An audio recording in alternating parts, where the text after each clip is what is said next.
everyone, I'm Raven Knight, your nostalgic queen. Welcome back to Raven Knight's Nostalgic Corner. On today's podcast, I will be discussing the very short-lived world of the beloved Sky Dancer dolls. So let's get nostalgical. The launch of Sky Dancers.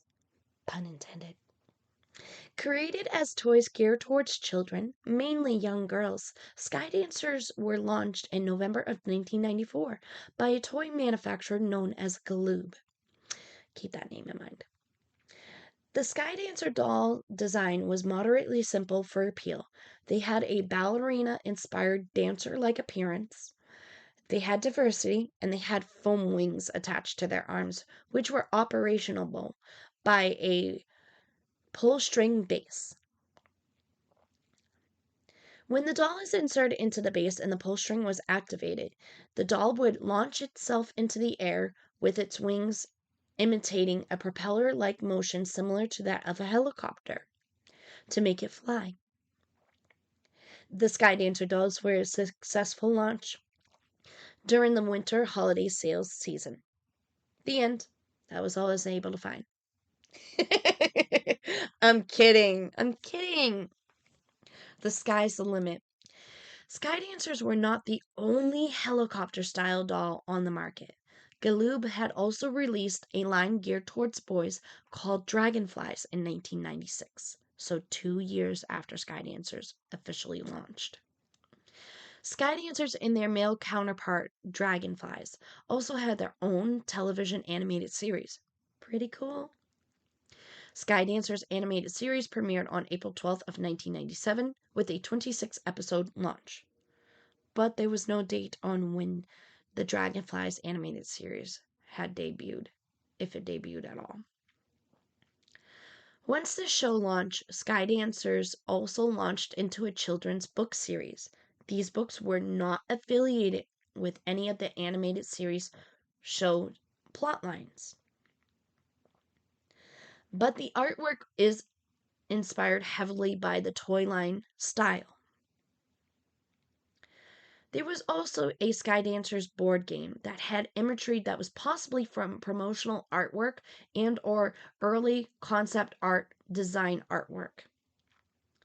And that artwork was so well received by the entire Sky Dancer community, including fans, that when the Sky Dancers music video had dropped, they also mimicked the board game artwork design. Now, I'm going to take a quick breather for a second and explain something. I'm the type of person, I do not like spreading negativity or anything of that sort.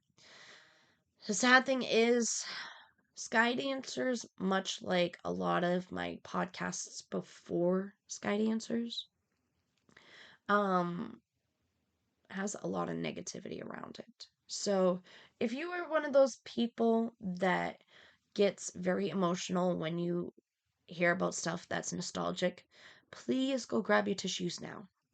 You're most likely going to need them. Okay. Troubles amongst the Sky Dancers. The recall. It still sounds like a movie title to me. On September 28th of 1998, 2 years before the recall was ever issued, Galoob was bought out by Hasbro for $220 million. I reiterate, Galoob was bought out by Hasbro for $220 million. Oh, how I wish I had that money to spend. I'm just kidding. During the 6 years that Sky Dancers were on the market, which was 1994 to 2000, there were over 100 injuries of various types being reported back to Galoob regarding the Sky Dancer line. Injuries ranged from facial lacerations to temporary blindness. There were over 10 million Sky Dancers recalled, but this is not a definitive number, so please do not quote me. Now, when I make my podcasts, I always like to make sure that every piece of information I give you is as close to accurate as humanly possible. So, here's a little clarification about the recall. When I dug deeper into the Sky Dancer recall, I came across the summary posted onto the U.S. Consumer Product Safety Commission website, better known as the CPSC. 8.9 million, which is still a loose but more probable definitive number, Skydancer dolls were recalled from November of 1994 until June of 2000, between the price points of $8 and $25. There were claims made that this recall was because of the unpredictability of the dolls' fly paths and lack of safety measures for consumers of all ages. Doesn't surprise me.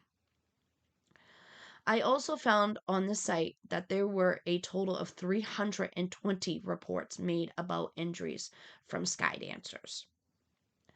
170 of those reports were consumers reporting that the dolls have struck them or their child or children, while the remaining 150 reports were consumers reporting injuries, which are as follows: eye injuries including scratched corneas, temporary blindness, broken teeth, one mild concussion, one broken rib, and facial lacerations that required stitches.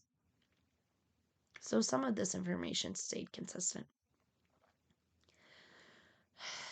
The Last Dance. Skydancer was rebooted in 2005 by Hasbro. Now, I just want to tell you, I found no information stating if that line had continued or has been discontinued since.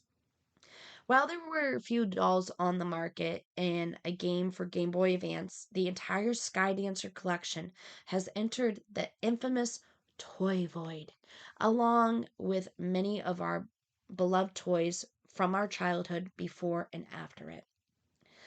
Until my podcast, there had been very little mention of Skydancers to this extent. All right, now is the time for React.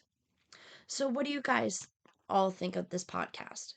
I know it's kind of upsetting to many fans. What do you think about Skydancers? Do you ever see them bouncing back to their once former glory? Or do you think if they remastered them for a new generational launch, that they would be a successful toy once again?